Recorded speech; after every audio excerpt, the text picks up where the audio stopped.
Let's queer up out South Florida. Despite announcement of the end, can the Smart Ride ride on? Over the course of 20 rides, the Smart Ride has done more than raise money and awareness for HIV/AIDS services in Florida.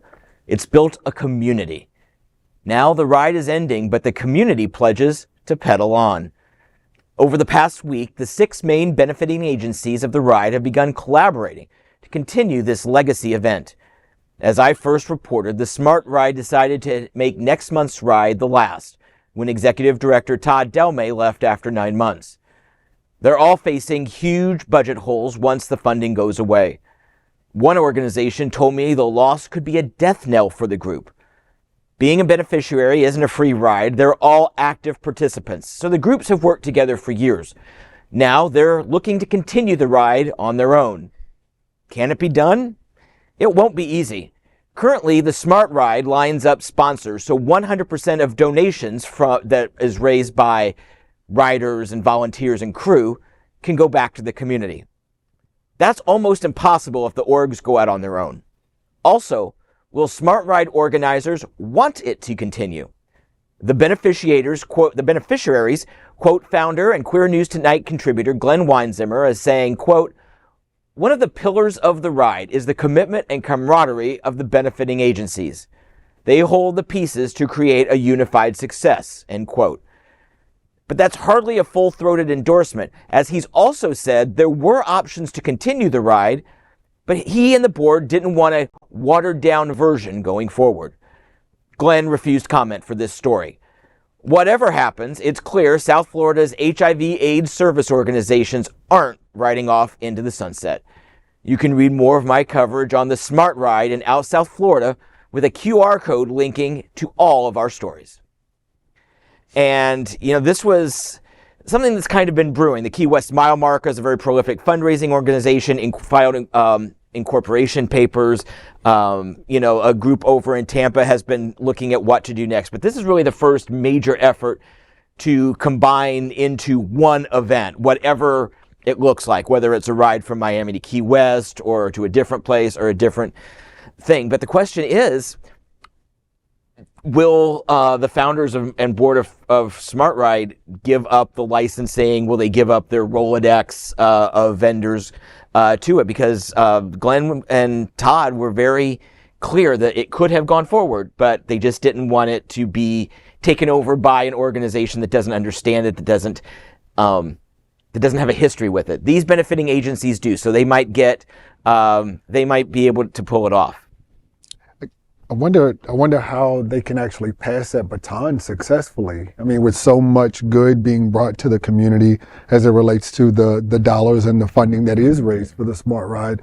And not just that, but those relationships that actually really work to provide some degree of cohesion. I'm wondering how they're going to actually be able to bridge that gap.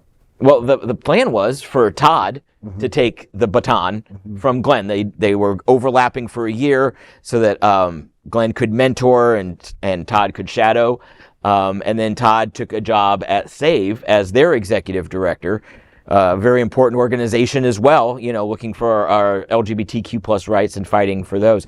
But Todd was supposed to be the person the baton was handed off to. And now finding another way forward, it's a daunting task. Got it.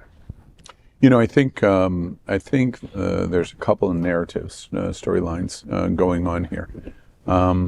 First, I think the beneficiary organizations and Glenn Weinzimmer wanted to stop the movement that was going on in community of what was going to happen to the Smart Ride, who was going to take over the Smart Ride, how it was going to morph into whatever the next inclination of Smart Ride was. I think that they all collectively said, no, please stop that conversation completely. So we're going to nip it in the bud by saying we're all committing to whatever 2.0 version of Smart Ride is going to be. And I just echo that I believe that occurred so we could return attention to this Smart Ride. That over the course of 2 months, let's focus on Smart Ride 20th anniversary, the $2 million goal, and let's not focus on anything else except that. I think that that's the first narrative that they're trying to do. And I'm very sure that that's what they're trying to do. The second thing that I think is important, and John's story is pursuing that, is what happens next. All of the organizations are saying some kind of inclination, some kind of new implementation will happen. But we have until the end of the year to even have to consider that, because fundraising for this Smart Ride will go through December 31st. They'll do the check presentations in January. And then what the beneficiaries want to do to replace is going to be next. And I think John rightly is reporting on the fact that that is a daunting task in many different ways. But I think that's the second narrative. The third narrative that I think is really critically important in the implementation of Smart Ride is it is a model that was built 20 years ago on 100% give back.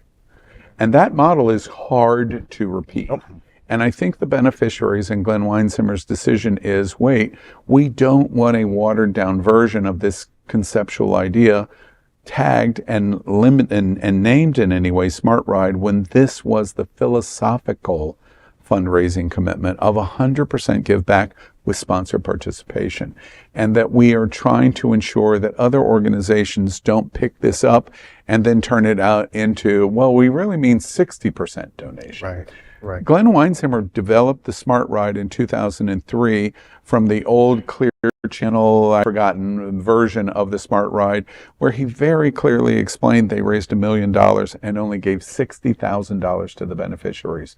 $940,000 was used for expense-related causes of people donating to the ride, and only $60,000 getting into the hands of beneficiaries. They're very keenly committed to the fact that Smart Ride has never been associated like that and never will be associated like that. Now, what those new ways that might happen, I don't think that story is written yet, and John is doing a great job, in my opinion, of pursuing that story. But I think that narrative is very important. Another organization picking up a Smart Ride, calling it Smart Ride, and saying, but we're only giving 70 cents on the dollar back, is a completely philosophically different Smart Ride that they don't want to be associated with. So I think that story is going on. We'll continue to watch this. This is not going to go away. Yes. Looking forward to hearing more, John. Thank you.